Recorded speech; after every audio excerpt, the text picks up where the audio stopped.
What's good everyone, it's Smudger here. Let's talk about the RPK. Second to last LMG we'll be covering on the channel, I think. Pretty decent, pretty mid-range, nothing too impressive about it, but it wasn't exactly horrendous either. It was a gun, that's all it was just a gun. Really nothing too special about it.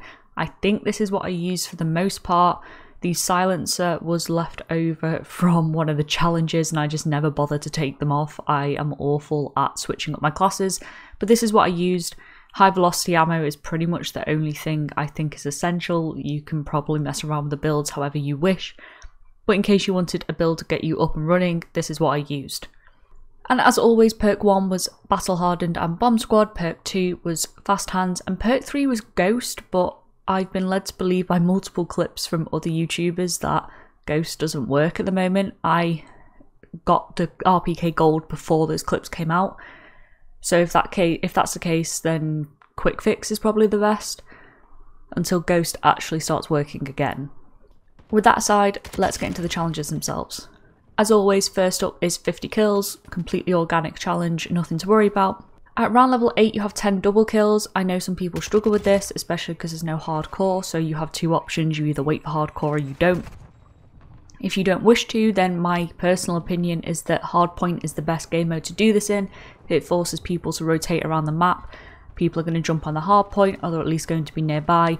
It means that teams tend to move together from a spawn point towards an objective and you're more likely to catch multiple of them in the same area. At around level 13-14 you unlock 50 kills while using a suppressor. Really easy. Use a suppressor, shoot 50 people and you are sorted.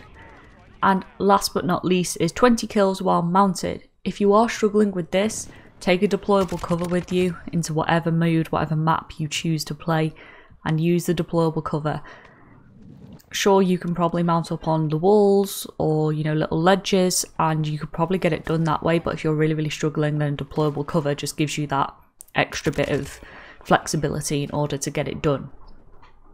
And when all that is done, you unlock the gold camo challenge, which of course is 3 kills without dying 10 times. This gun's more than capable of it.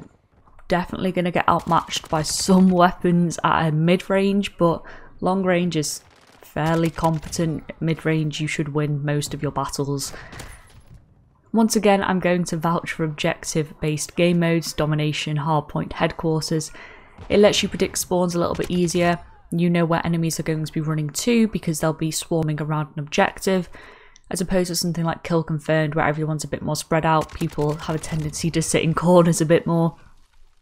It lets you pick your kills a little bit easier, map out the enemy movements, and once you've got those first couple of kills, you can just sort of scale back your gameplay a little bit, wait for that third kill to present itself rather than chase it down, because so often I see people get too eager to get the third kill and they die as a result.